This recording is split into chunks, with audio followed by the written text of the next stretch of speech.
What's up YouTube? Welcome back to Celios Network, the channel dedicated to providing you with competitive Pokemon TCG content. This video is sponsored by FlipsideGaming.com. Use coupon code CELIO, all caps, for 10% off of your next order. Today I'm bringing you the first of a new series on the channel, Metagaming for Dummies, where I will briefly cover various archetypes, techs, and possible shifts in the current meta in a given format. Today's video is on Breakthrough through Celestial Storm, which is the world's 2018 format. The last major event for most competitors was the North American International Championship, which was won by Stefan Ivanov and his Zoroark Garbodor deck. Zoroark Garbodor is a strong, versatile deck that can go aggressive with attacks from Zoroark-GX and Garbodor Trashalanche, while also controlling the board with cards like Garbatoxin Garbodor, Enhanced Hammer, and Parallel City. I believe that this deck is at the top of the meta for Worlds, but it also has an unfavorable matchup to Zoroark Control. Zoro Garb also historically has a problem dealing with Zoro Roc and Zoro Pod, two other Zoroark variants. Lycanroc can run through a board of Zoroarks quickly, and Golisopod one-shots Garbodors for 1 energy. Both of these decks have fallen off a bit because of Zoroark Control, but they are absolutely still viable.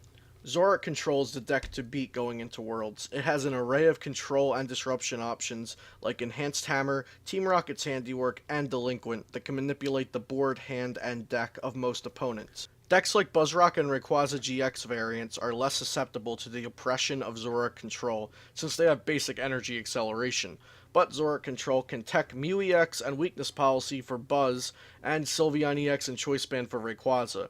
In my opinion, these techs do not make either matchup an auto-win, but they give the deck at the very least a possible answer to nearly every archetype in the meta. So what beats this deck? Zoroark Gardevoir and Straight Gardevoir are both favored against Zoroark Control because of their natural resource recovery in Twilight GX and the inclusion of Gallade, which one-shots Zoroark GX. Because of typing, these archetypes also make quick work of Rayquaza GX. Unfortunately, no deck is foolproof. This deck falls victim to Buzzrock's inherent aggression that can pick off Zorua's and Ralt storing setup, while also having late game answers to Guardy GX like Knuckle Impact and Dangerous Rogue GX. Naturally, we'll segue into Buzzrock, one of my top 3 picks for Worlds. The lists for this deck have not changed much other than the counts of Baby Buzz to Buzz GX and the occasional inclusion of Field Blowers. This deck has favor versus most Zoro variants and a slight advantage against Rayquaza variants. In my opinion, its biggest weakness is its inconsistencies. There has been some talk on Magcargo Scorched Earth and Magcargo Oranguru as new draw engines for the deck to fix the consistency issues, but Slugma is not searchable by Brooklet Hill, which is a downside compared to Remoraid. I've mentioned Rayquaza a lot at this point, so I'll focus on it a bit. Rayquaza GX is aggressive and fairly consistent if built right.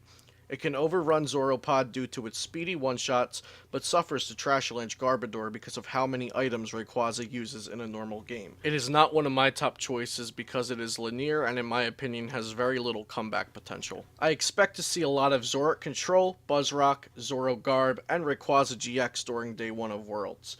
Zoro Control might see less play than expected because of the mirror match. The Zoroark Control mirror match can be very luck-based even though the deck itself takes a lot of skill to play. The reason I say this is due to the disadvantage a player is that if they prize one of their important one-ofs for the mirror, which I will touch on shortly. A combination of Oranguru's resource management and Rescue Stretcher is used to keep your deck at a healthy size, while using Handiwork or Delinquent to wear down your opponent's card pool, which is the most viable win condition. It is incredibly hard to win on prizes because attacking with something that is not Oranguru's resource management frequently leaves you open to decking out. Isaiah Bradner and John Ang used a single red card in their lists at the ARG Invitational August 11th and 12th for the mirror match and placed 1st and 2nd respectively. Option 1 with red card is that the red card allows you to potentially shuffle the puzzles your opponent just resource managed into their deck before playing Delinquent, which can seal the game right there. Option 2 is that your opponent has a hand size smaller than 4, so you play red card to force your opponent to effectively draw cards from their deck before playing Handiwork, which can lead to a deck out. If players adapt and include red card for the mirror, then there are 4 one-ofs in each player's deck that can lose them the game if prized. These cards are Oranguru, Team Rocket's Handiwork, red card, and Rescue Stretcher. Moving on to a more simple deck, I think Buzzrock is an amazing play for Day 1 of Worlds, both because of its matchups and because of its speed. A tie is for all intents and purposes as bad as a loss Day 1, so you want to be able to close out games. Buzzrock, as well as Rayquaza GX variants, will either win quickly or lose quickly most of the time. This is very different from Zoroark Control, which can get stuck in a mirror match that doesn't even finish Game 1. Something I've left out is Greninja BREAK. Greninja BREAK is one of those decks that always looks great on paper, but folds to itself frequently in tournament play. We've seen success recently this season in Standard with Greninja BREAK, but many players will take it to a tournament and only one or two will actually end up performing well with the deck. In my opinion, it's too risky of a play for Day 1 of Worlds, but it does have great matchups, so if you can draw well, not brick in mid-game, and get set up, it could potentially get you there if you hit a bunch of Zoroark variants. I think the meta can shift one of two ways for Worlds Day 1. The first is that we see an incredible amount of people play Zoro Control because it is being defined as the best deck in format. This wouldn't be too much of a shift because I'm already expecting a lot of players to choose this Zoroark variant, but I'm not expecting it to be, say, 50% of the Day 1 meta share due to the tying issue that I mentioned earlier and also the high skill floor that the deck naturally has. In this scenario where we have an incredible amount of Zoroark Control taking up the field, players that chose to play a variant of Gardevoir or Greninja BREAK could potentially have a good day ahead of them. The other possibility I see is a large mass of players attempting to counter Zoroark Control with Zoro Garb, straight Gardevoir, Zoro Roc with basic energy over strong energy, Greninja, and Rayquaza. If these decks showed up in large numbers, this could definitely make a very good field for Buzzrock players. Naganadel Stakataka is a rogue variant I haven't touched on in this video yet. It does have a good Buzzrock matchup, but a poor Zoroark Control matchup. Lauren Talley did place top 8 with it at the ARG Invitational this past weekend. You can find her list for the Beast Box, along with all of the other top 16 lists, in the link in the description below. Here's Isaiah Bradner's Zoroark Control list from the ARG Invitational, which he won. He's playing that red card, which I mentioned. It's really good in the mirror match. He's playing 2-2 Magcargo, which is different from some lists we've been seeing with only the 1-1. And because he's playing the 2-2 Magcargo, he dropped down the 2 Tapu Lele-GX. I'm not sure. I'm a huge fan of it. He is playing 4 Brigette to even that out, though. The 1 Parallel City I'm definitely not a fan of. I like 2. The 3 Field Blower I like. Overall, this is a solid list to start out with if you're going to try this deck. Ryan Allred posted his Rayquaza Ultra Beasts deck on the PPG YouTube channel. He placed first place in the ARG Circuit Series Philly event last Sunday, the day after the Invitational.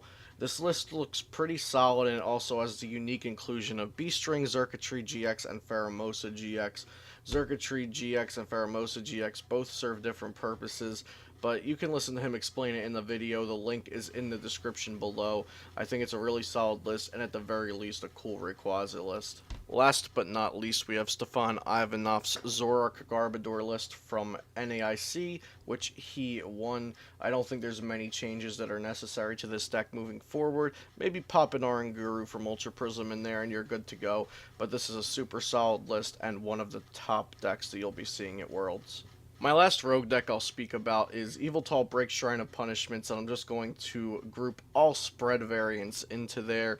You can find a lot of information on Tapu Koko Garbodor, which is a really good spread variant, in an article by Jeremiah Schmutz, also known as Seagrove, on FlipsideGaming.com. I'll have a link to that in the description below as well. I think spread has a chance, but I don't expect it to be in high numbers or have a high success rate. Zoroark Control just has too much healing, but spread can be really good against other Zoroark variants, so I wanted to mention it. Thank you guys for watching. I hope you enjoyed my first episode of Metagaming for Dummies. My goal here is to fit as much information as I can into the shortest amount of time possible on the current meta in the format. So if I did not achieve that, please let me know. Let me know anything you think about this video, good or bad. Any criticism or constructive help you have for me is extremely appreciated. As always, subscribe, comment, and like. Follow me on other social media that I have linked in the description below. I'll see you next time here on Celios Network.